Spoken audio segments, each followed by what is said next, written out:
Hey, Hey, everybody. It is it 2 is p.m. here 2 on the East Coast. I don't know why there's well, is that better? Okay, there it is. It's 2 p.m. here on the East Coast. I'm Julie Roginski here with Michelle Kinney. Michelle, times are tough. They're tough for everybody. So look Fair. what came in the mail for me today, friends. I have my very own emotional support prince. And look what my emotional support prince reminds me of every single day. Dearly beloved, we are gathered here today to get through this thing called life. I mean, From the fantastic song "Let's he Go had a Crazy" point. by Prince and the Revolution. Yes, yes. So now I have my own crocheted emotional support That's prince. incredible. When you said you You. needed to show me something at the top of the show, I was like thinking, oh, it's going to be an article or something. And I'm like, No, no, this was the last thing. no, I think I no, would have. no. And my son walked in and saw this and goes, "What the hell is that?" Which we Oh, can talk God. about. We could talk about Yeah, that's a his separate phrasing issue. later. And I Yeah. said, "That's my emotional support prince." And he said, "What?"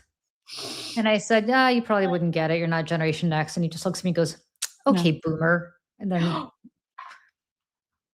then walked out. There you go. Yowza. Mm-hmm. Yowza. Mm-hmm. Mm-hmm. I mean, he knows who Mm-hmm. Prince is, right? I mean, I hope. Um, Oh, no. Oh, no. does he know who Prince is? I think he conceptually knows who Prince is. Yeah, he must know who Prince is. Yeah.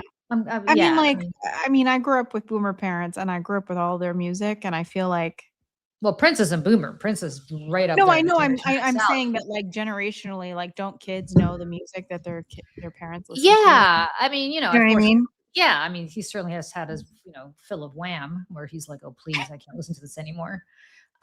Um, George Michael. yes, John Donahue, Morris Day, and The Time were so much better. I mean, I'm not going to get into an argument with you defending Prince because that's not really the point of the show. We're here to talk about Yeah. Natalie Harp. I But mean, does Morris Day and The Time have this? Oh, I think not. Okay. was it a gift or did you buy it? These are No, I questions. saw it online Okay. and I said I must have it. Okay. And so I went on Etsy, and of course, Okay. you could buy anything. It's like the Grateful Dead shows Anything. of Right. you could buy anything at Etsy. And so I Yeah. purchased this. I think it was like $10. Somebody Amazing. crocheted this little prince for me. And Amazing. I totally forgot that I bought $10 it. is a deal. That takes a lot of work. Yeah, and I don't know. It just came today, and I've completely forgot that it's one of those things you buy at like 2 a.m. when you can't sleep, and then you obviously forget all about 100%. it. And I'm like, oh, right. Yeah. And I then just and then it all came this. today, and I was like, "Huh?" And then I was like, "Oh my god!" And it came literally. I just got back from doing MSNBC for an hour, and the package arrived just as I was walking in, and I was like, "What a good That is amount! great. What Yeah. timing!" Yes. So now Yeah. I have him on my desk, along with my piece of the Berlin Wall. Oh, wow. That's like a legit piece. No, this is a legit piece of the Berlin Yeah. Wall that my Yeah. friend, my friend from Germany, gave to me, which was so generous of Wow. her. Cool. But so I got Yeah. that, and I got that. So I got that going Nice. for me, which is Nice. nice. Nice. Um, Listen, anyway, if you happen to catch Rosie in for Jimmy Kimmel last night, Yes. she is kind of revising her desk from back in the day when she had her show, and she had all the knickknacks and all the little things on the desk, which as a elder millennial who lived, ate and breathed the Rosie O'Donnell show as a high school student. Really, Oh my God. never It was liked like, it. Never liked it. well, I mean, you weren't a theater kid in the late 90s. Like, True. who could- I was working in the late night. I mean, I think that's the age difference right yeah, there. I Like, was a teenager in the late 90s who loved theater and like didn't have money to go to New York City to see shows. So like, how did you learn about Broadway and how did you learn about what was going on? It was Rosie O'Donnell. I mean, she really was, she was the bridge to everything that all of us ever wanted to be and what we wanted to see. So God bless. And I'll be watching her all week. I'm very happy for her. Yeah. So I want to just before we get to Natalie Harp, I have so Yep. much to say about her. But before we get to that, it's funny that you say that because when I was sick at home, I watched Jerry Springer, Mhm. who and then when I was living, no, I had my best friend I lived in London. I worked in London in the 1930s. 1930s. How old am I? You look great. I look fantastic. In the 1990s. Like, I In never want to hear about 1990, that yeah. bluff again. Yeah, and yeah, we were never talking about plastic surgery. 1930s, friends. Right. Yeah, 1990s. I worked for the Labour Party, and then my best friend from growing up I left, and then she moved to London, which sucked. We didn't overlap. But when she was living in London, I flew to London. I used to go to London to visit her a lot. And we saw something called Jerry Springer, the opera. Oh, yeah. Which I have to say is the best, most amazing show I have ever seen. And I live one subway stop from Broadway. So I've been to a lot of shows, not as many as Michelle. Mm-hmm. Jerry Springer, the opera, I think was never actually allowed to come to the United States because I think it was that subversive. No, it was here. It was here. Did it finally come here? But I know from the beginning. My ex-boyfriend was in Jerry Springer, the opera at Carnegie Hall. Oh, who do you play? I don't know. When he had a mullet or something. This is before I knew him. Okay. It was before I knew him. And Harvey Keitel played Jerry Springer. Jerry Springer. Okay. I got to say, if anybody can get their hands on, because I think they actually recorded Jerry Springer, the opera. If you guys can get your hands on a recording of Jerry Springer, the opera, it is amazing. It's got Flying Valkyries. It's great. It's got Wagner. It's got it all. It is so good. It is so, so good. And it completely presages what we're living in today. Like, truly, Jerry Springer, the opera and the show, paved the way, I think, in many ways for the shit show that we're living in now, which, Michelle, brings us to the topic du jour, which is young Natalie Harp. So I don't know, Michelle, did you get that clip of Ossoff? Do I? Yes. So let's play that clip.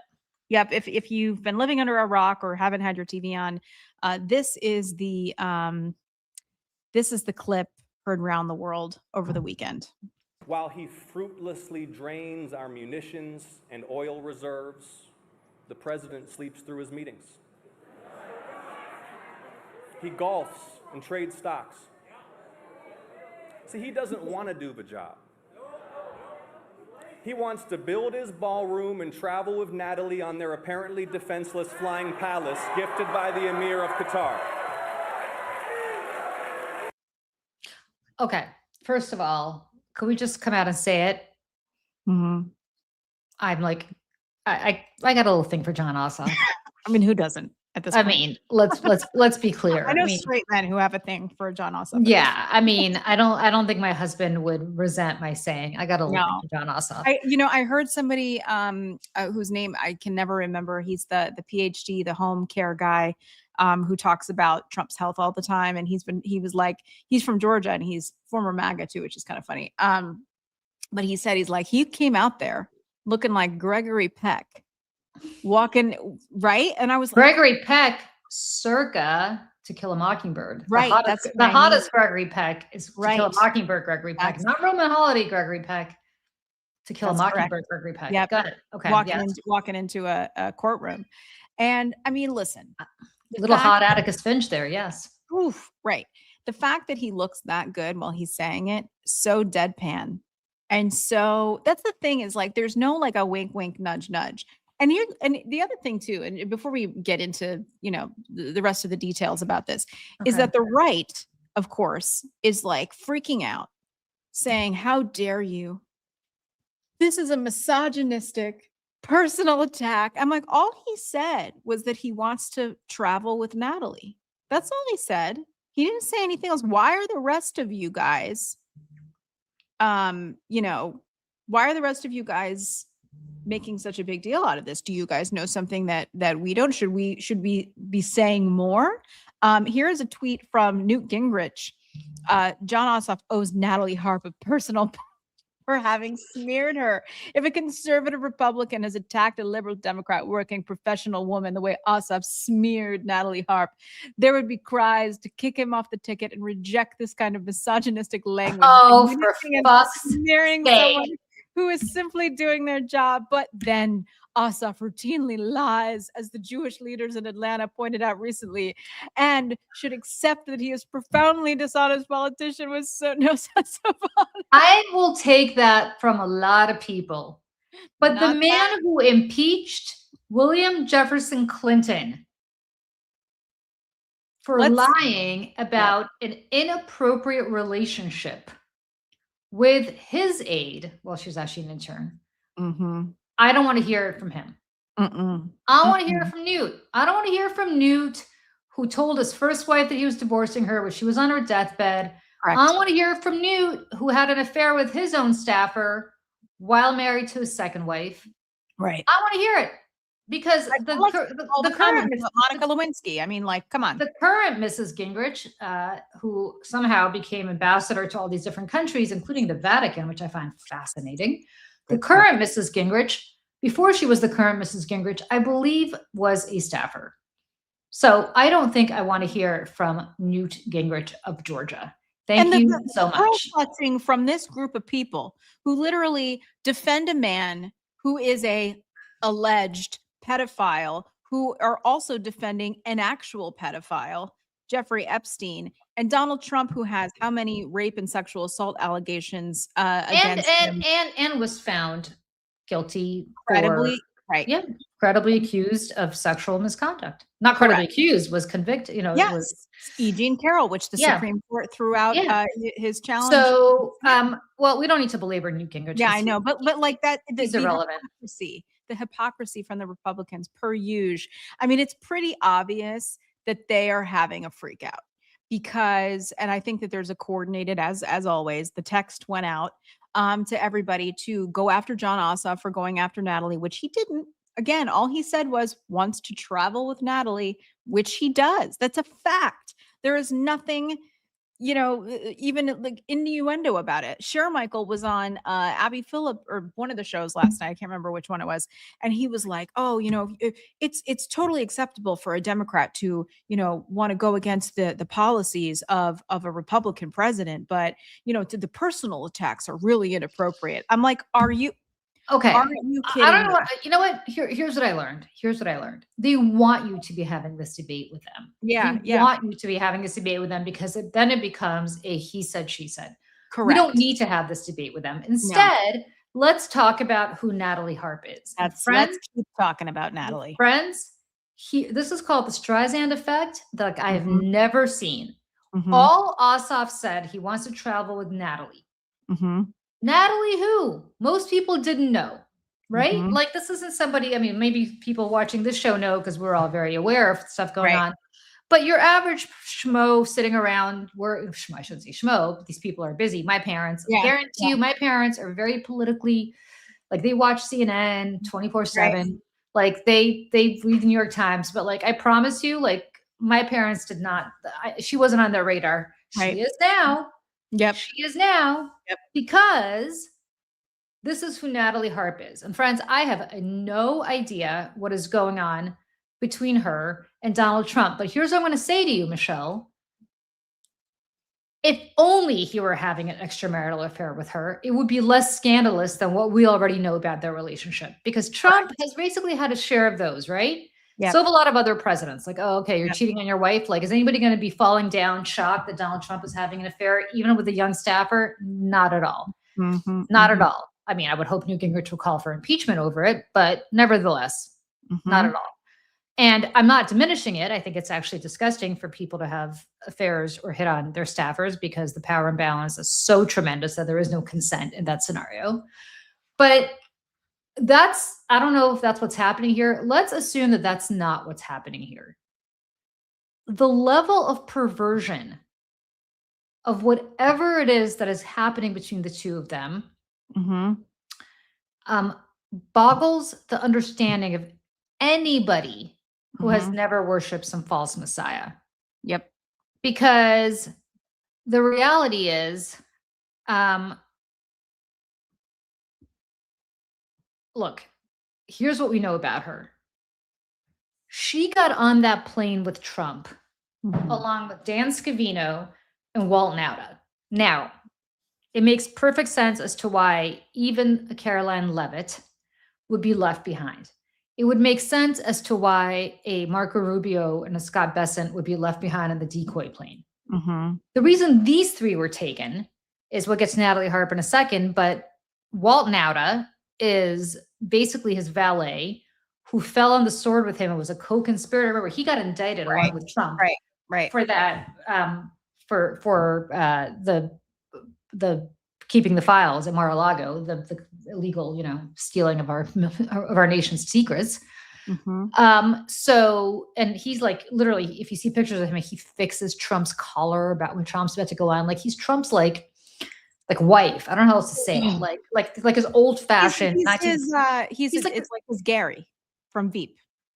I didn't really watch Veep, but he's like his 1940s wife, right? Like the guy that like gets his slippers, basically. Yeah, he's got the bag full of goodies. He's got the lipstick and the shout wipes and whatever else. Yeah. And then he's got Scavino. Scavino's never really had a job outside of Trump in his life. He used to caddy at one of the Trump golf courses. Are you so kidding? These people are people who've devoted their lives to Donald Trump. Caroline Leavitt has her own family. Caroline Leavitt has her own, she's obviously leaving now. Yeah. Certainly Bessent and Rubio have lives outside of Donald Trump. They're all loyal to him, too much so because they go along with all his bullshit, illegal bullshit. But nevertheless, they're not what Walt Nauta and Dan Scavino are. And then we get to Natalie Harp. And this is the part that I want to read to you guys. I wrote about it today on Substack. I don't know how to describe this other than if they were having an affair, it would be understandable, right? Yeah. Like, I get it. She's clearly obsessed with him. Mm-hmm. Whatever, like, to each their own. Like, I'm not going to judge somebody for who they want to have sex with, right? Like, whatever. But that's, we don't know what's going on there, but let's assume that it's not happening there. What is happening, what has already been documented, is so much sicker than any affair, you guys, that it needs to be talked about. Like, because it's a window into Trump's state of mind. It's a window into how he thinks of himself. He doesn't think of himself as a human being anymore. No. He truly thinks of himself as a deity. Mm-hmm. Like, he thinks of himself as Jesus. Mm-hmm. And she feeds that into him. And I'm going to just tell you. She was behind the Jesus picture. She was the one behind the Jesus picture, but it's even more fun. You guys, listen, for those of you who are like into Christianity or know about it, I don't know whether you're religious or not, like, understand who this woman is. Her relationship with Trump began with a resurrection story. She survived bone cancer, right? And she became a public advocate for Trump after crediting his right to try law with saving her life. Now, Trump signed a law called Right to Try, which I think it hasn't, my understanding is it's only affected a small number of people, but nevertheless, I think the intent behind it is good, which is like, if there is a medicine that could save somebody's life, don't wait for it to get to trials and be brought up on the market. Like, give it to, like, if they're like basically dying, just give it to people now to see if it's going to help them. To give people a chance, right? Yeah. And like, I think it's a good concept, right? I mean, I can't argue with that. Yeah, can't argue with that, right? So at the 2020 convention, she presented Trump. She spoke at the convention, and she presented Trump not merely as a politician whose policy she supported, but she presented him as the man responsible for her continued existence. He rose her from the dead, the way she talks about it. I'm serious about that. Literally, I have a clip from her convention speech. Yeah, let's show that. Yeah. In the classic Jimmy Stewart film, It's a Wonderful Life, George Bailey is given a great gift, the chance to see what the world would be like without him. Tonight, Mr. President, we'd like to give you that same gift, because without you, we'd all be living in Pottersville, sold out to a crooked Mr., or I should say, a crooked Mrs. Potter, with no hope of escape except death. Oh, boy. Okay, but like, the psychotic part of this is I'm telling you, this is a woman who thinks that he rose her from the dead, right? And the medical basis for her story is complete bullshit, right? Because she received an already FDA-approved drug for an off-label purpose, which doctors could do before Trump signed Right to Try. And she also talked about taking the drug months before the legislation was enacted. But again, like this is like a biblical story, right? So like what biblical stories? Faith is more important than evidence, right? Like but if you have a belief, you have to have. You have to believe, right? Like was did God actually part the Red Sea? Like chances are that's scientifically kind of hard to prove. But if you have faith, you believe, right? And so on. Like, did Jesus, raise people from the dead? Did he walk on water? Oh, you have to have faith to believe, right? Did Trump resurrect Natalie Harp? She believes that he did. I mean, think about that, right? And then, she basically says quite explicitly, and has said quite explicitly, that she was saved by Trump. And once you arrive at that conclusion, right? Like, think about converts. You have a tremendous zeal if you're a convert. And this is a woman who's a graduate of Liberty University, right? Which is like one of the premier evangelical universities in the country. Yeah. She's an evangelical Christian. And she talks about Trump the way that evangelical Christians talk about Jesus. So fast forward, she then becomes a host at One American News Network, OANN, which is, if you think, like, take Fox on steroids, and that becomes Newsmax. Now they take Newsmax on steroids, and that becomes OANN. Wasn't Jack Posobiec was over there? Yeah, they don't even live in reality, guys. They don't even. There's not even a grain of truth in anything that you say, right? I also, by the way, have a short bit of clips of her on OAN. That was put together by Decoding Fox News. Yes, but I want to put that in context. I know the clip you're talking about. Yeah, she would typically end her her show. Now, if you look, did you ever watch? She got that after she got that show after she came to Trump's attention, for the whole like raising me from the dead thing. What was the name of that woman in God, why am I blanking on the show? The show that everybody watched about the Murdochs.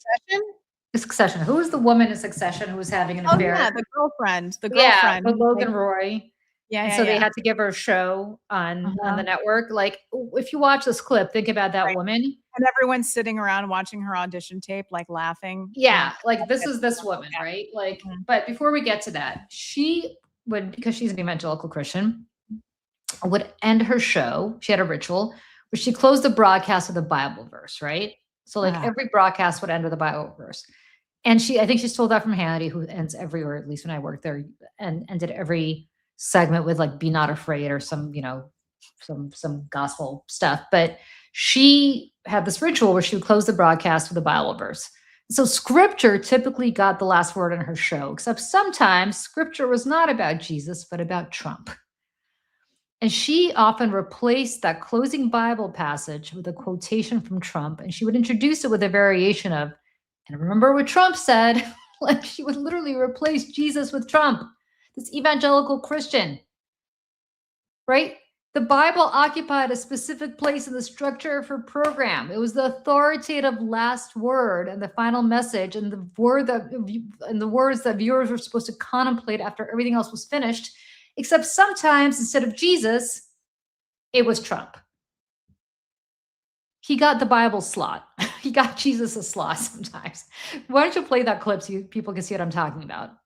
Sweet Jesus. We can't talk about winning back the House and Senate in 2022 and the White House in 2024 if we don't act on the fact that we actually did win the White House and the Senate in 2020. We shouldn't be afraid to say that, because it's true. We the people know America, as we know it, could be ending in the next 2 or 4 years, which is exactly what President Trump is warning of. They think if they can get President Trump, they can get the 75 million people to shut up and stand down. And as President Trump said at CPAC yesterday, each of us, if we haven't already, have a decision to make. Not in 2022 at the ballot box, but right here and right now, to choose a side. And by the way, sidelines don't count. It just shows how desperate the Democrats were to find the votes to make up for President Trump's insurmountable lead. And they can be summed up in 2 words: Trump won. President Trump says nothing's easy, but who wants nothing? Certainly not us. For above all else, we want to save America. President Trump is right. We don't have the luxury to sit back and wait. This is not an off year or in-between year.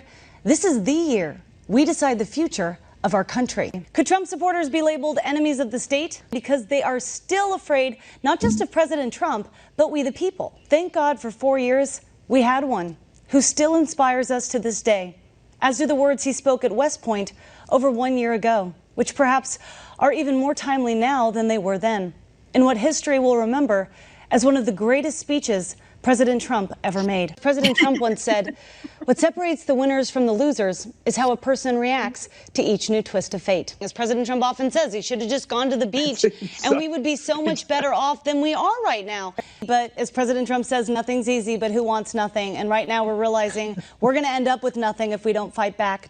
That was 1 year ago today, when thanks to President Trump's peace through strength, President Trump never got enough credit for being a president that never started any new wars. That we would have seen peace even with Iran because we would have made a deal with them. President Trump was on track to do that. It was beautiful to see, and it's so beautiful to see President Trump's living legacy going on, because this is a legacy of peace that will be passed on from generation to generation. Yeah. I've been around TV a long time, friends, and this woman did not get on TV because she was talented. But the bigger point is not that. The bigger point is that she would typically end those clips as Jesus said, except not there, right? It was Yeah. And then she leaves TV because, of course, there's an opportunity to work for Trump, and she basically takes her vows. I don't know how else to say it. Like she's like a knob, like Maria in The Sound of Music, except that she, and she goes to work for him. And then, of course, she's known as the human printer, because of her penchant for trailing Trump with a portable printer and batteries and paper. Yeah, and she feeds him. Yeah, she feeds him like any positive anything that she can find on the internet or in the media or anything. She prints it out and puts it in this binder. But it sounds kind of little love notes in between all the pages. But it sounds kind of ridiculous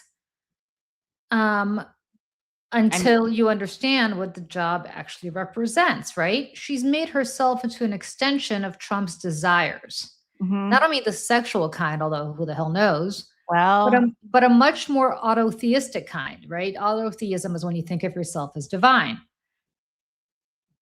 The guy's an autotheist. He truly thinks of himself as divine. Now, friends, if anybody in your life came to you and said, "I think I'm Jesus," or "I'm going to act like Jesus," you would have them committed.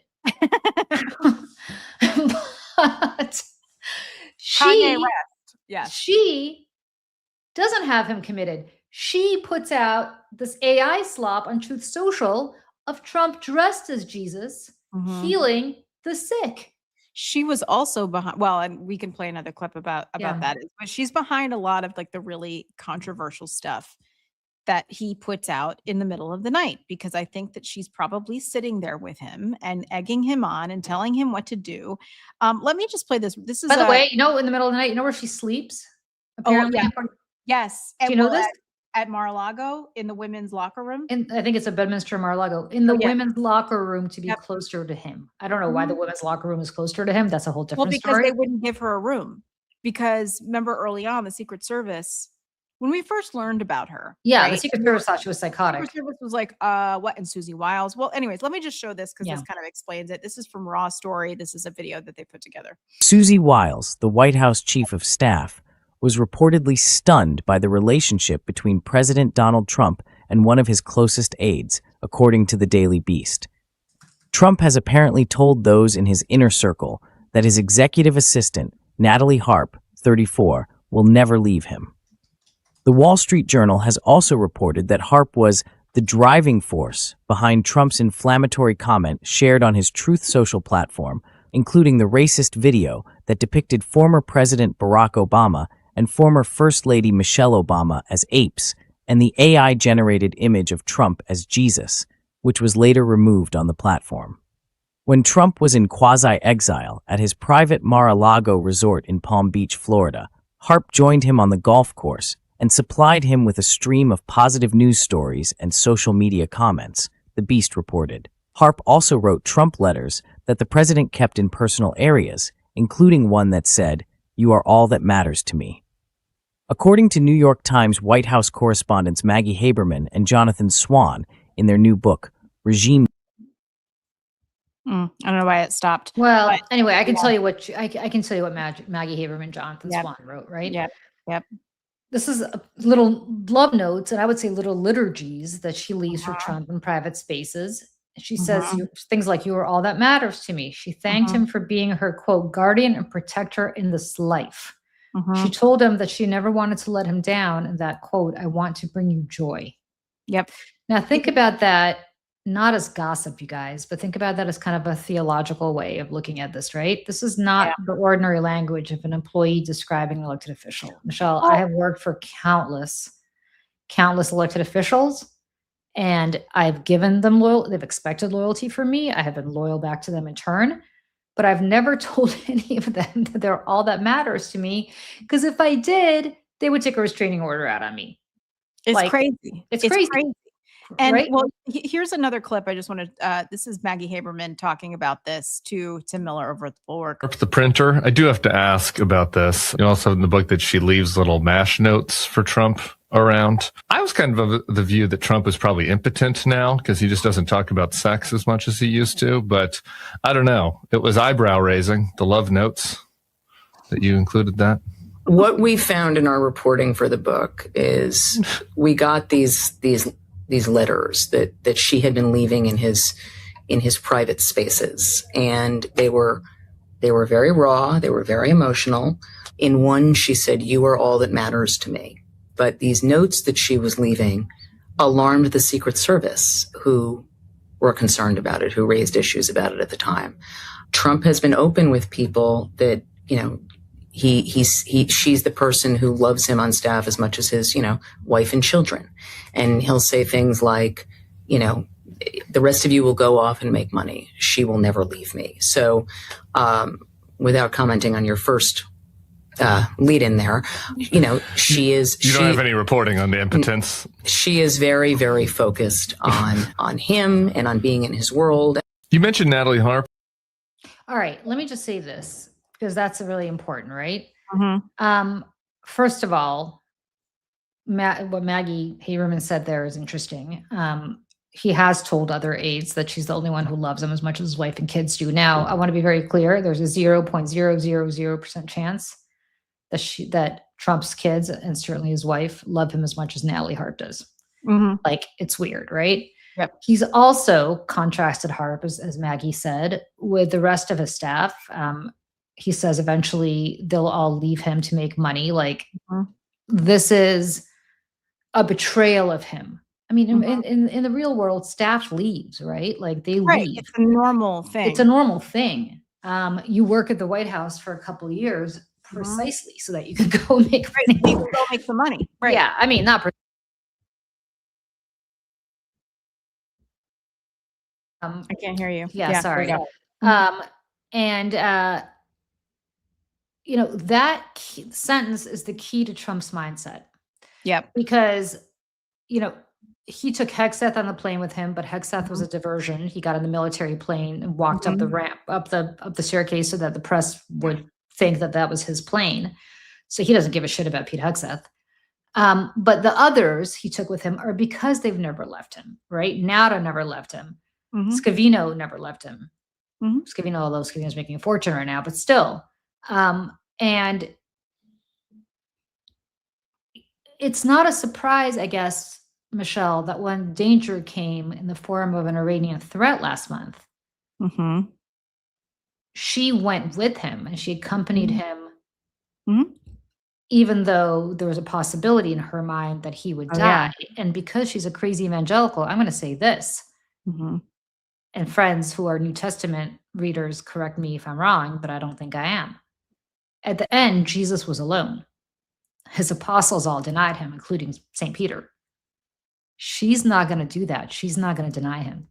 That's how she thinks about this. This is the crazy evangelical mindset. She's not going to be a doubting Thomas. She's not going to be a St. Peter, by the time the cock crows, you're going to deny me 3 times. Right? When Jesus was praying in the Garden of Gethsemane and they came for him, he was alone. She's never going to leave him to be alone. She thinks of him as Jesus. She thinks of herself as an apostle, his number one main apostle, his Mary Magdalene, his whatever the hell she thinks of herself as. And it is the gospel according to Trump in one single image. Mm-hmm. Because whereas 40 years ago, and Marshall, you remember this because we all grew up in the New York media market, Mm-hmm. the big thing in the New York Post was, Ivana said during the divorce that he would insist that she call him the Donald. Well, now he insists that Harp basically portray him as a deity. We've gone from the Donald to the Jesus. And it is insane because she gives him the emotional assurance that Trump is not merely important to her career or her worldview, but central to her very existence. He rose up from the dead in his first term, and so she will be his most fervent disciple in his second. And this is, I think, as part as much sick. as it is sick. And as much as I kind of like laugh and like shake my head and everything, just because like I have to, otherwise I'll lose my mind about these things. But this is where it really gets scary for the rest of us, right? And this is not something that we can just brush off.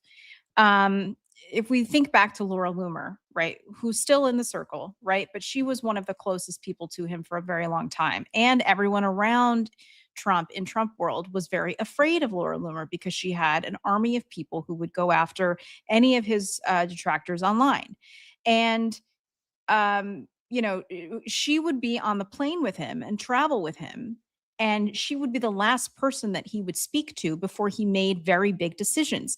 He fired national security advisors because Laura Loomer told him to. Yep. And so this is the same kind of relationship, except I think much, much, much worse. And, because I think Laura Loomer, as much as she's devoted to Donald Trump, I do think she has her own life and has her own interests and things that she wants to do. This woman does not. And if she's in his ear, helping him make decisions on foreign policy, on who we're bombing, on what he's saying. I mean, and this is where also like you have to look at the rest of the staff, right? And this is, I bring us back, and I mentioned this the other day. Caitlin Collins was seen in the gaggle outside the White House trying to talk to Stephen Miller as he walked by, and she had the microphone. I'm just going to use this power strip as a microphone. And she's like, Stephen, do you have a comment on President Trump putting you on the decoy plane without your knowledge? Stephen. And he just kept walking past. And I'm like, can you imagine? I mean, they all must be furious, but they'll never say anything. We'll never really know. I'm sure someone will leak, but like, because he didn't tell anybody. He didn't, because they're of no use to him. Not really.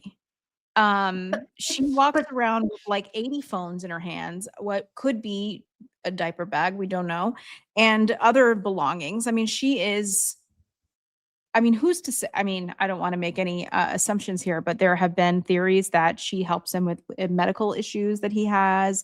I'm sure she's in the loop with all of his health problems.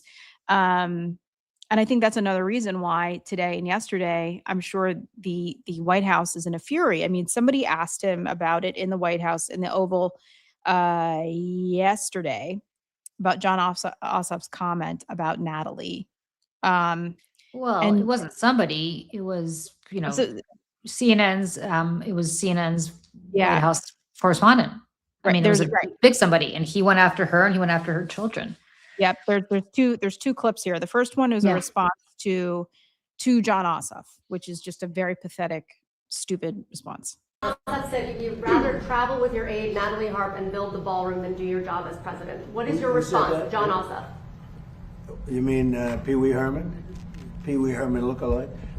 No, I would much rather do other things. We're building a great facility here.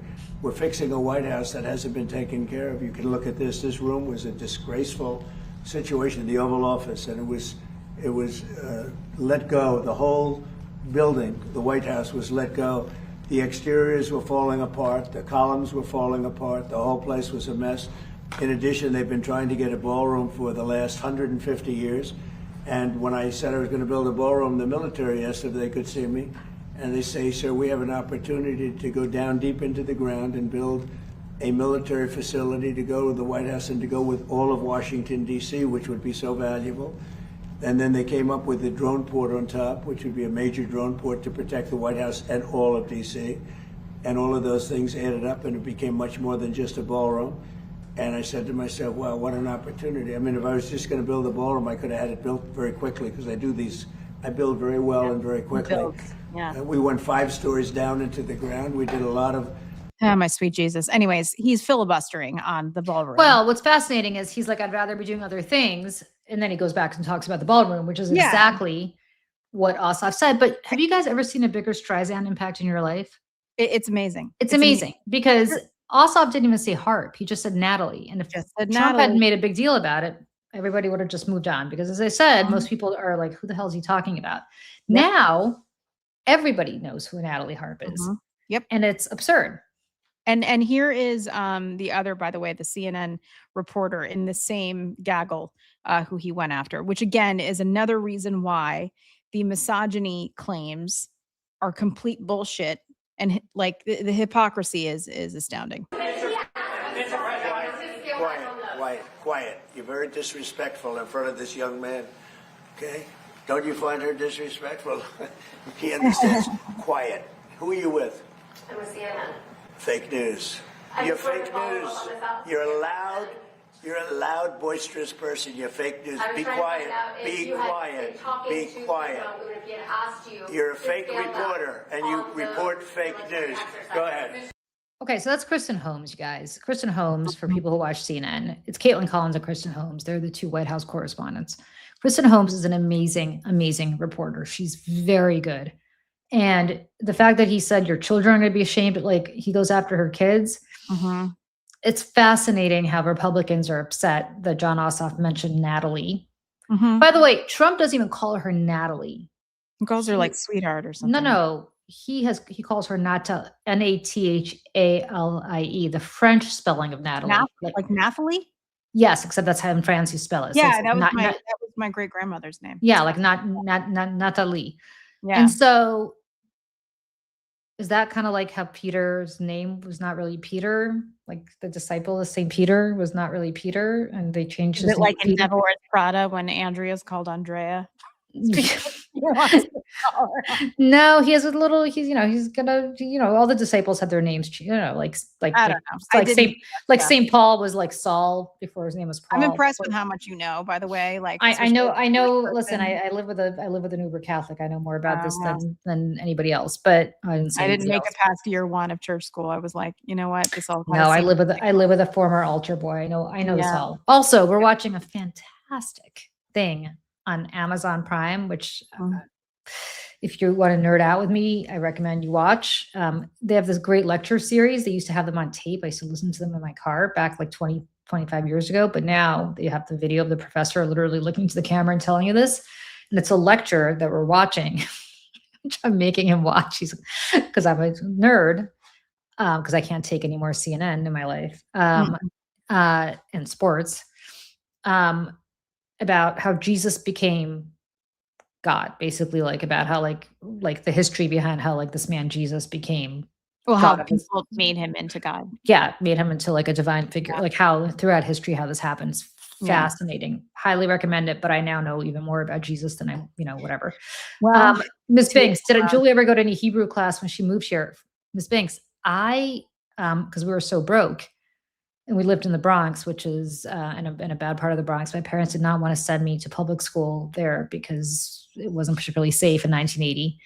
So we were very lucky. There was it was called Park East Day School. It's still around, actually. It's one of the places that these crazy people are protesting right now. But it was a Jewish school, and so we spent half the time learning Hebrew and reading the Old Testament. And literally, I was like an Old Testament expert, and I learned Hebrew at the same time that I learned English, which I don't remember anymore. But yeah, so I know my Old Testament really, really well. Anyway, that's not the point. The point is that this is not Old Testament stuff. This is more New Testament stuff with her. Like she's also cuckoo. I'm sorry. This is also crazy pants. Yeah. Kind of yes, it's religious, and yes, there's like a tie-in, but this is also someone who is like mentally unwell. Like this is not normal behavior for anybody. Like like people who devote their entire lives to their religions and become, nuns or whatever it is, don't act like this. Like, this is crazy. This is crazy, like unbalanced behavior. And like, I pulled some other tweets here. This is what you had mentioned before. Trump aide Natalie Harp spent a summer sleeping in the locker room at Trump's Bedminster Golf Club to remain close to him after she was denied a room. This is just from the other day. Donald Trump made sure he brought his favorite White House aide with him as he escaped Air Force One, which we just talked about, to travel in decoy jet via catering truck.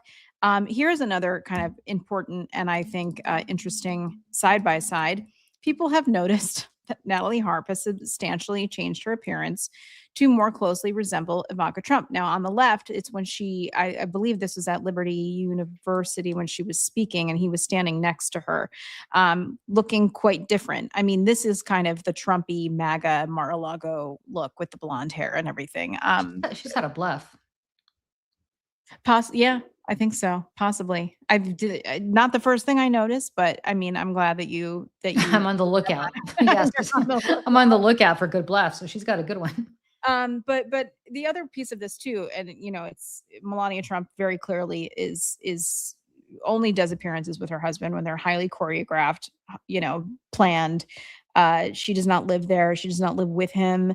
But I do think that these things really piss her off because they embarrass her. And I think when she gets embarrassed, and then it upsets Donald Trump. And so I think that there's and he doesn't like the personal attacks. Now, he loves to dish it out, but he can't take it because he's a big fat baby with thin skin, and which we all know. But the thing is too, I was thinking about you, Julie, when I was thinking about his John Ossoff stuff, calling him Pee Wee Herman, because I was like, I said to Joe last night, I was like, he looks at John Ossoff and he's like, ooh, because you guys, he's gay. I was like, he's at least bi. I was like, I don't know. He's bi. I don't know what. Well, I don't know. Bi, gay. The point is, he's into guys. Yeah, He's totally into guys. He's into the look of guys. Like, I mean, there's a reason why he wanted a certain waist circumference of soldiers that were going to be guarding his thing on the 4th of July. He has a type. He talks about leaders of other countries and how good looking they are, and Mamdani and how good looking he is. The only reason Pete Hegseth is the Secretary of Defense is because he's a good looking guy. Yes, and I think that John Ossoff also makes him feel uncomfortable, and so for him to say Pee Wee Herman. First of all, Essie Cupp made this point on CNN yesterday. It made me laugh. She's like, first of all, I don't know how many people are going to get that. If you're under the age of 40, I don't know that you watched Pee Wee Herman, or you probably missed him. So there's a couple generations of people who probably don't know much about Pee Wee Herman. So I don't know if there's a gay reference, or if it's just a clown character thing that he's trying to do. But he would say the same thing about Pete Buttigieg with the Alfred Newman thing with the Mad Magazine. He would call him that too. And I'm like, these are such dated references. I mean, of course they are. I mean, there's reported just yesterday, the day before, that he wants to redo all of our ships to look like World War II ships, because it's he's 80 and he's losing his mind. And these are the things because I'm sure he watched these old World War II movies with a bunch of hunks.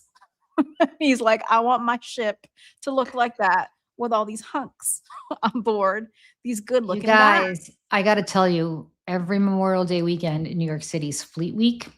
Yep. You know that Donald Trump loved Fleet Week.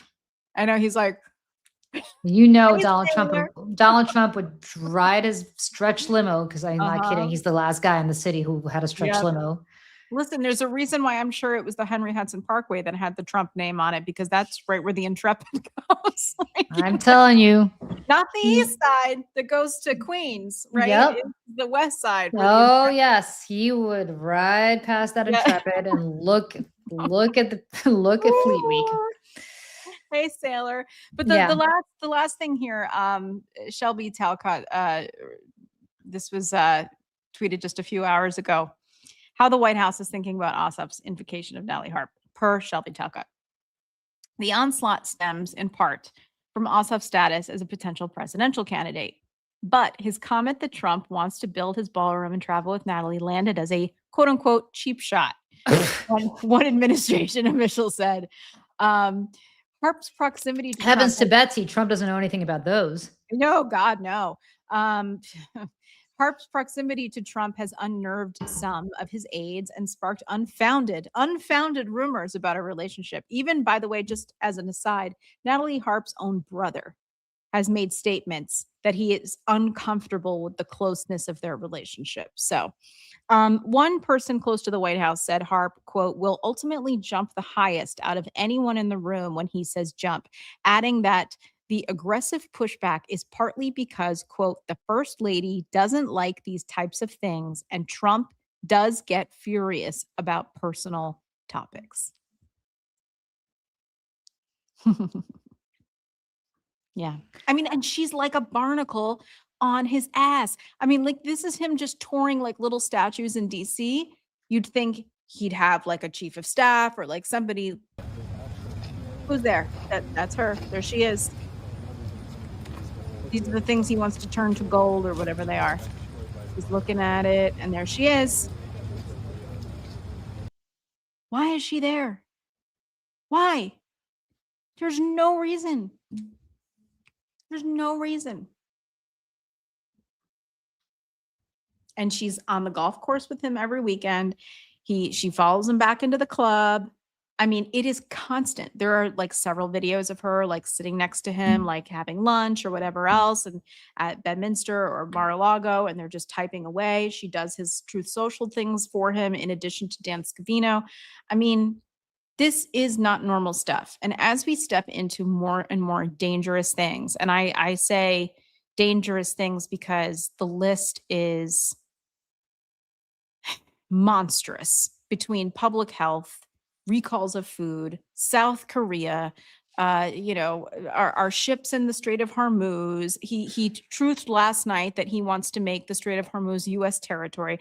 I mean, like the list goes on and on and on, because even as bad, evil criminal people, they're bad at being criminals. Like they just suck at everything and they mess everything up. But if she's the one that is in his ear, helping him come to these conclusions, to make these decisions, because whether or not he's running the country, in day to day, I think is pretty obvious he's not. But like, sorry, go ahead. What? I'm going to say this. Yeah. And this is going to probably it's probably going to offend some people. Yeah. She's 35 years old. Mm-hmm. She needs to start thinking about what her life is going to look like in 10 or 20 years. Mm-hmm. Because he'll be dead. Mm-hmm. And he's not going to leave her anything. And, I don't think she's in it for the money. She's not going to be invited to the funeral.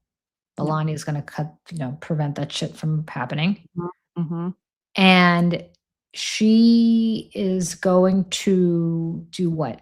Because it's not like the kids are going to bring her in.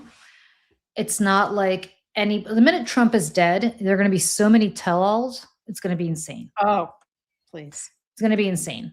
And there's going to be a small subsection that's going to monetize the cult of Trump, and they're going to try to change, they did with Reagan and so on. Mm-hmm. But mostly it's going to be incredible tell-alls. Mm-hmm. Mm-hmm. And she's going to, she's 35. She's not 25. She's 35. He will be dead in 10 years, most likely. She will be 45. 10 months. I mean, the man and then is not what? well. And then what? Right. I know. I don't think she cares, though. I don't think she cares. I don't think she cares.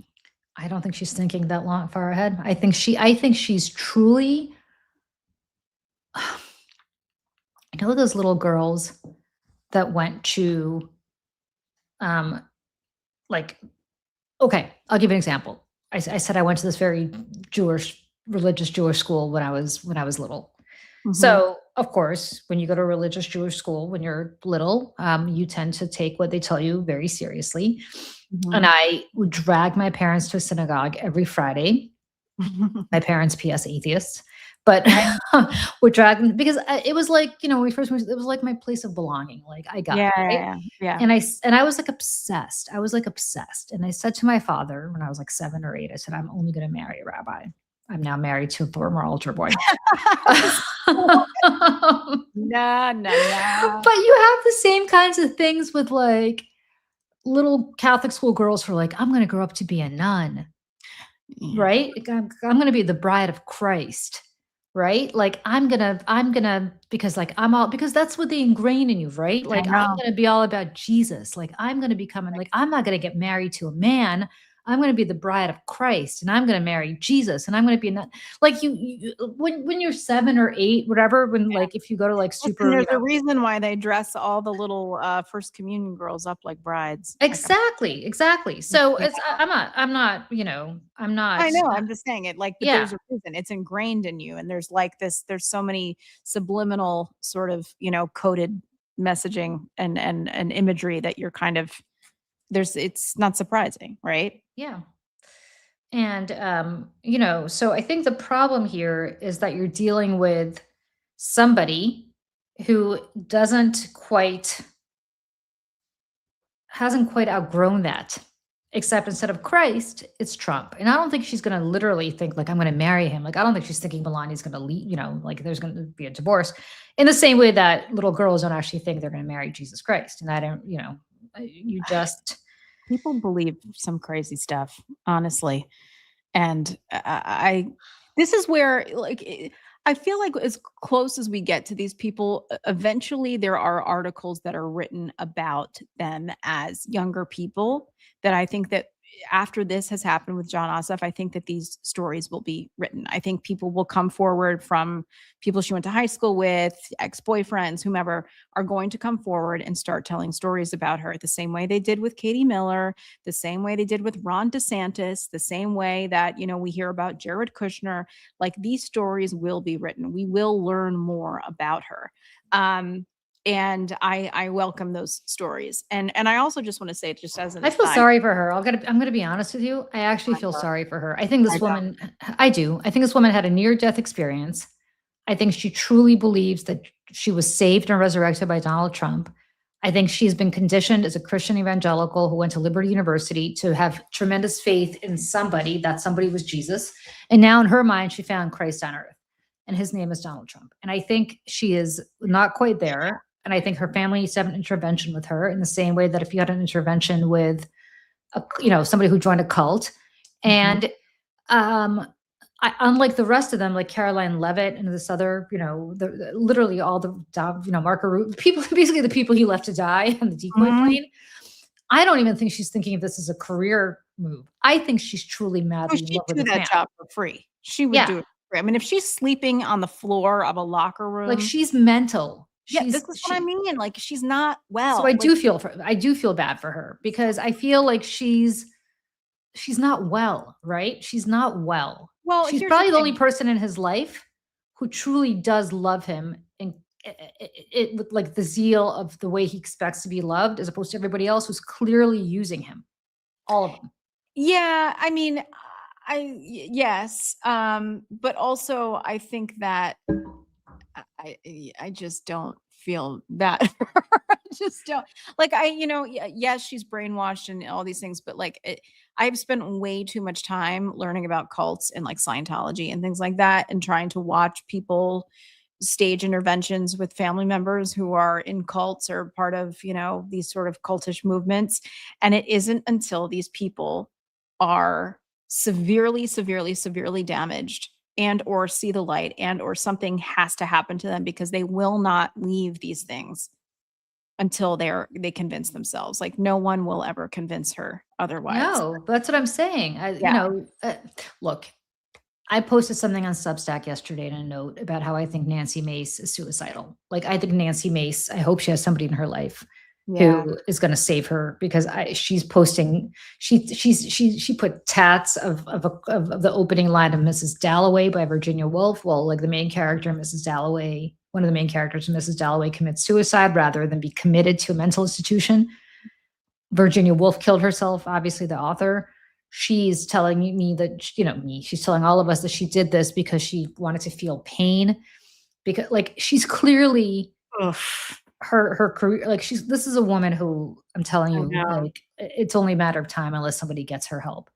And people were like, I don't feel bad for her. She's awful. She's doing this to other people. Look what she's doing, with all her policies. Like, I get it. I get it. I'm not suggesting these are good people. I'm not suggesting these are good people. They're awful people. I actually had to work with Nancy Mace on some legislation that I'm working on. Friends, when I tell you in private, she's exactly the way she is in public. She is. She is.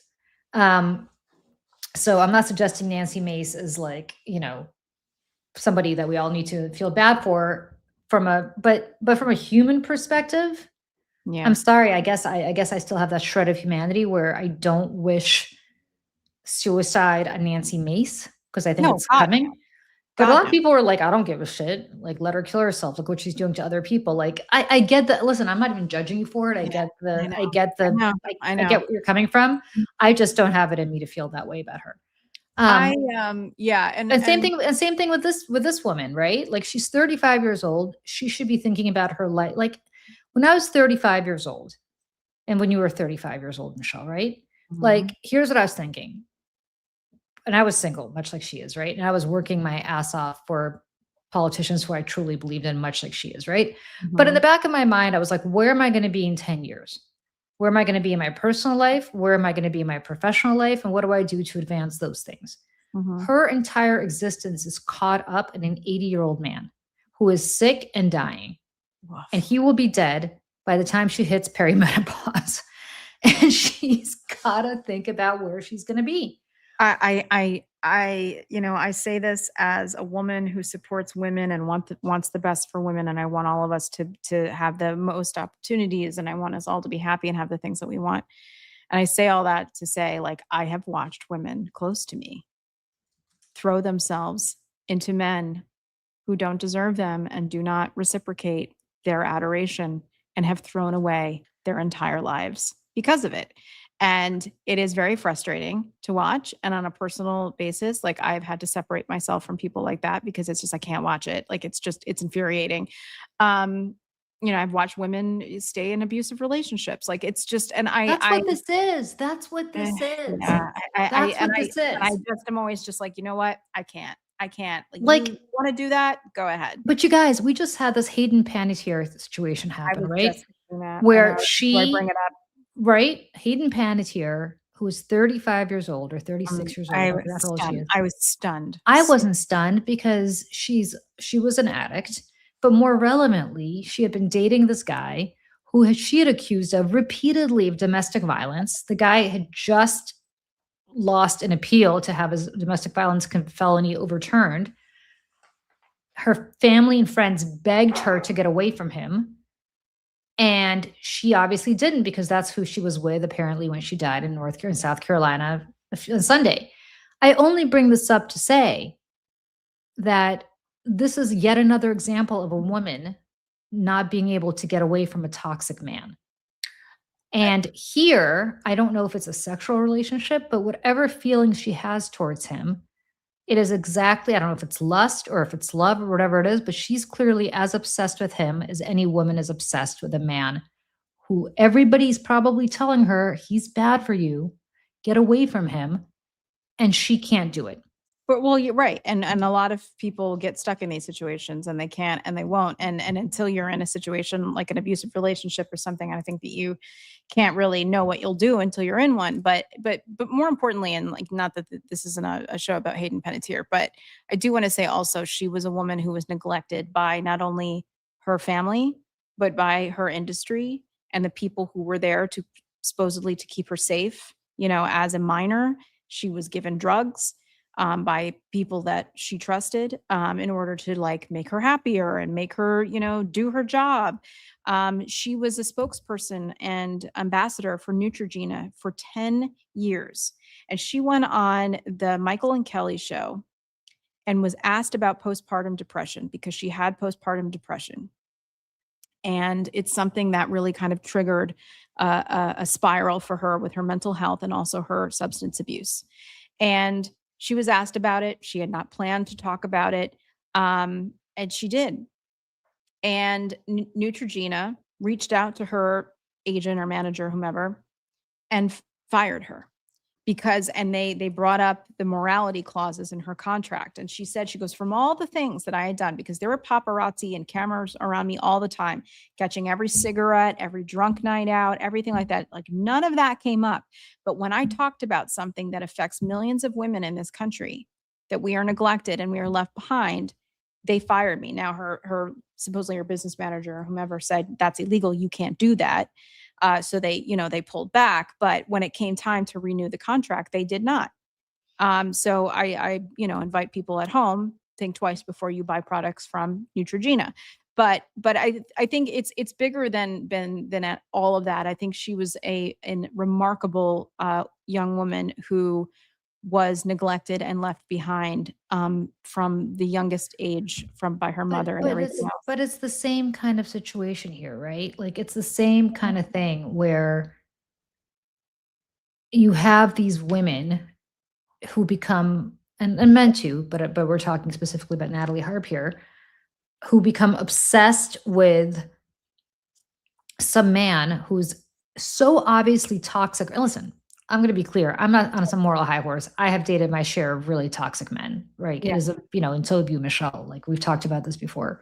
Mhm. It is the joy of my life is that I did not marry one of them. I married who I married, and same goes for you, right? But like I've dated men. I've only married one man. He's not talking. I was like, But I've dated men, including one who I dated really seriously for a very long time, who all my friends were like, you gotta leave him. And like it used to be like that. Remember that Sarah, that when Harry met Sally line, like you're right, I know you're right. I'm like, you're right. Yeah. Same thing here. Like I am sure her brother has said he's told her. So you have family members literally having an intervention with her, practically being like, your relationship is not healthy. This is not normal. And it doesn't matter. It doesn't matter. And I think that's a problem. I think it's a really huge problem. I empathize with the cult-like nature, I guess, of because what do cults do? They find, people who are struggling, who are vulnerable, usually young people, loners, things like that, looking for answers, looking for belonging. But she is also adding into the hateful rhetoric and discourse in our country. I mean, the thing about the Obamas and the ape video that I want to feel bad for her or have any sort of empathy or sympathy for her. And I think she does whatever he wants. I think he tells her to do this and she does it. Like, I truly think this is one of those situations where he was like, hey, kill yourself. She would do it. Like, I think she's just obsessed with him in a crazy, unhealthy, heart fluttering pit of her stomach when she sees him. Will do anything for him. Obsessive way, like fatal attraction. Like it's, I wouldn't say fatal attraction, but like that crazy obsessive way where like. What did I compare her to earlier today? We were texting and I said, she's like Squeaky Fromm. Yeah. Yep. Who, if you don't know at home, I'm sure. And I said to Michelle, I'm not sure how many people get that reference. So you guys tell me. It is she is a character in the Assassins musical by Stephen Sondheim. If any musical theater people in there, whoops, why is that happening? Oops. And, I was thinking about her because again, like Charlie Manson was like, go do this and go do that. And, she attempted to assassinate Gerald Ford. I mean, he had all kinds of, disciples and, people who followed him and did whatever he said. I think people like this are also dangerous. Oh, 100%. Listen, I'm not I don't know. I think she's not well. I think she's not well. And I think he's definitely not well. As I said, he's an autotheist. He thinks he is God. He went from being the Donald to being the Jesus. Like in his mind, he wants to be like nobody could be worshipped more than Donald Trump, not even Jesus Christ. And he's found somebody who will worship him more than Jesus Christ. And it probably is a benefit to her that she's an evangelical because she has basically made it clear to him that yes, at one point, the center of my life was Jesus, but now the center of my life is you, Donald Trump. You have surpassed Jesus Christ. Like, how much more flattering can that be coming from an evangelical Christian? Mm. How psychotic do you have? Like, if somebody came up to me and said, listen, I went to Liberty University, I used to end every show with a quote from scripture. Jesus obviously was a central figure in my life. But now you, Julie, are so important to me that you're more important to me than Jesus. Yeah. You know what I would say to them? That's psychotic. That's Mhm. crazy. That's crazy. I mean, I don't mean my husband or my son or people who are like, family, but I mean, if somebody I worked with, if you said this to me, Michelle, Right. I'd be like, you need to go get some help. Like, Mhm. like not normal. Yeah. Not normal.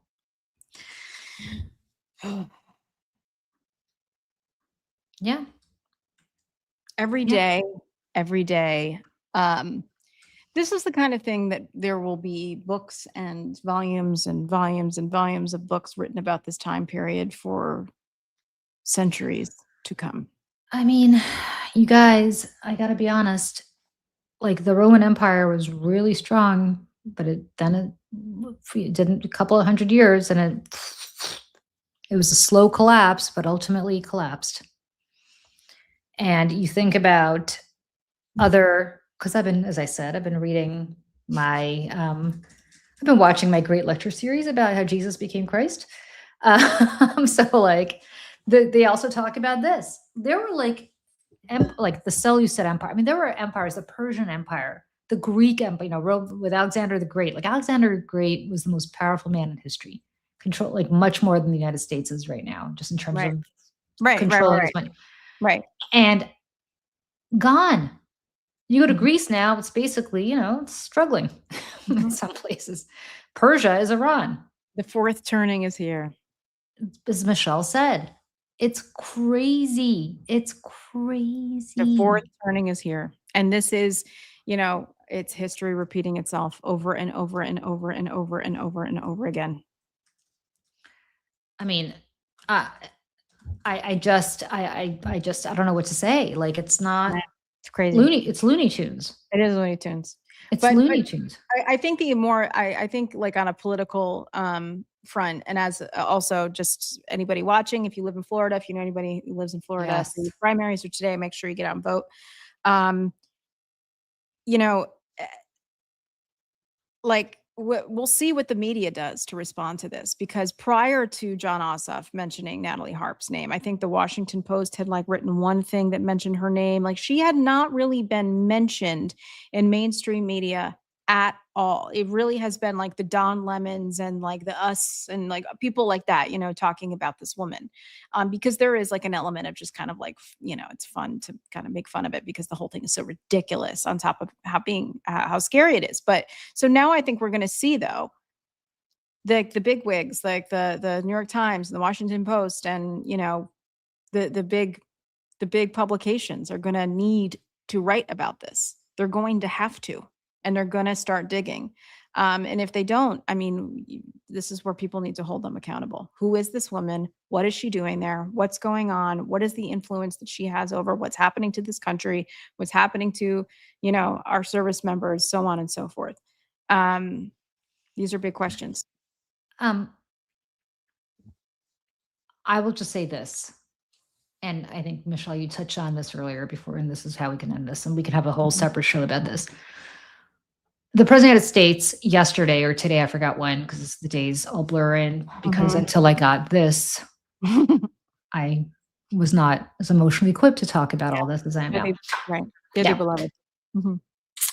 Said that suddenly he's going to stop joint military exercises with South Korea. Michelle alluded to that. Cool. Which have been happening for decades. I mean, going back, well before Michelle and I were alive. I was in South Korea, Michelle, as you remember, in March or April, I forgot when, because the months also blurred. And I will tell you, we went up to the DMZ. It was one of the most astonishing things I've ever seen. You could actually look into North Korea and see that they have Potemkin villages that they've built to make it look like they have something going on. They're fake. But he just, talked about how close he is to Kim Jong-un and how Kim Right. Jong-un. And so we don't need this anymore. 'Cause, Yeah, he's friendly with Kim Jong-un. It doesn't we're not gonna matter. do anything. When I went up to the DMZ, I have to tell you, I saw a ton of American service people. I saw a ton of Korean service people. Mhm. And what's fascinating about all this is that he doesn't understand how intricately connected South Korea is with us. And I will tell you, we're not doing them any favors, by the way, that by doing joint military exercises. Like, they're at all. South Korea is the future, friends. Like, I got to tell you, this little mighty country, Yeah. which 20, 30, 40 years ago was a nothing burger, is lapping us culturally as well. Like, they're this little country.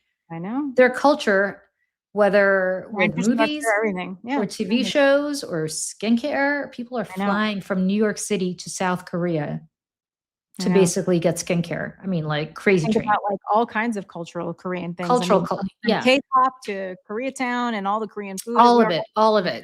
Yeah. All of it. And so insane, but think about what we're talking about right now. We're talking about Natalie Harp, who good gossip and psychotic and blah, blah, blah.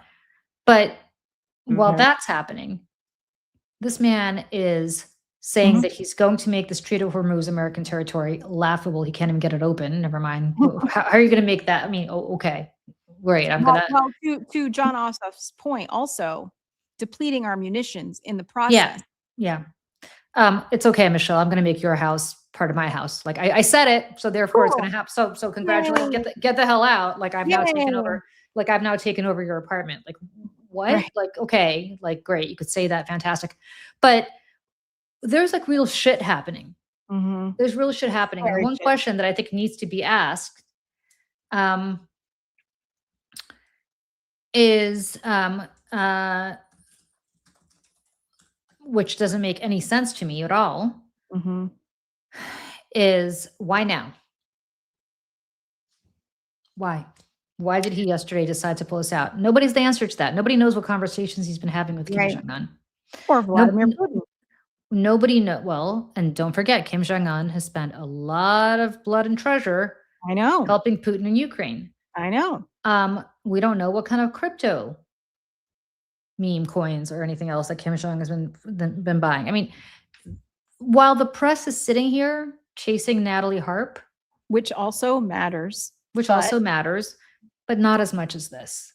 And I get that it's not as sexy, it's not as funny, it's not as whatever, but the truth of the matter is, like, they haven't chased Natalie Harp up until yesterday. But the timing, to your point, the Natalie Harp thing and the South Korea thing happening at the same time is weird. I mean, Natalie Harp, you got to give Maggie Haberman and Jonathan Swan credit. Like, they nailed that shit down, and it became like a ha-ha story until Ossoff doesn't about it. Reporting on it. I mean, as much as and Ms. Binks, Putin directed him to do this again. Possibly, maybe, we don't know, because again, and we talked about this before, there was a counterintelligence investigation into whether Donald Trump was a Russian asset. This is not crazy Democratic woo-woo talk or anything else. The FBI believed that this was a distinct possibility, and Rod Rosenstein shut it down within 24 hours of finding out about it. So we never got to the bottom of it. And Robert Mueller was affirmatively prevented from chasing that down. Somebody needs to ask Rod Rosenstein that question.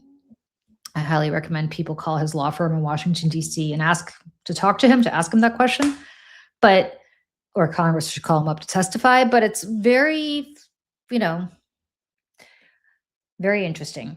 So, yes, Relentless One, we are now fully aligned with Russia and North Korea. Yes, we are. Cool. And he is a traitor to our country. I don't know whether he's a proactive traitor or he's a, is it a sin of omission or commission? I don't know, but the result is basically the same. I think it's both. I've said from day one, if I were living in what was he born? 1947, 46? Something like that. 46. Yeah, he's 80. So he's born in 1946. If I were Joseph Stalin sitting in the Kremlin in 1945 and thinking, how do I bring down the United States? Oh, let me spare some Soviet, some Soviet child that's going to be born in 9 months into the, into Queens and plant him with an American family and do everything I can to make him president of the United States so that we could accomplish our mission of destroying the United States from within. Yeah. I could not have come up with a better plan. It's, the funny thing is like the Manchurian Candidate and the remake of the Manchurian Candidate kind of like, make these fictional characters, assets, plants, whatever you call them, sort of these handsome, smart, like well-traveled, educated sort of, prototypes. And we get Donald Trump, who's an absolute buffoon. It's like, it's just sometimes I like just look around and I'm like, how is this happening? How is this happening?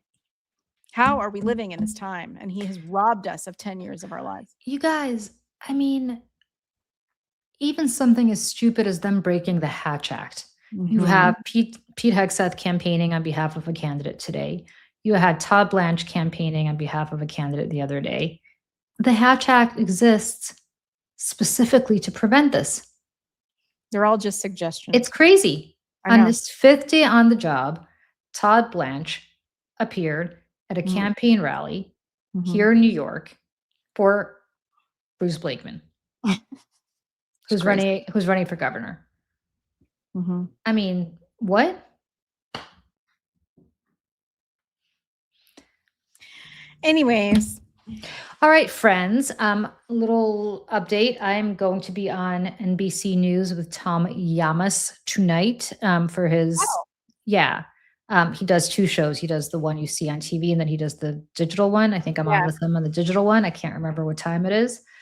I feel like you were on with him once before, and you had. I've been on with him a bunch, and let me tell you something about him. He's the nicest guy in the world. So really down to earth. Having words with a man that was on the panel with you. I did have words with that man. That was on election night this past. It was last whatever. year. Yes, this past in November. Yes. And hi, Maggie. There's Maggie. I don't know if she got in here. Anyway, good to see everybody, and we will see you guys very soon. Michelle, you're coming back from your travels soon to New York. And that's that. Okay, everybody. See you later. Bye. Bye.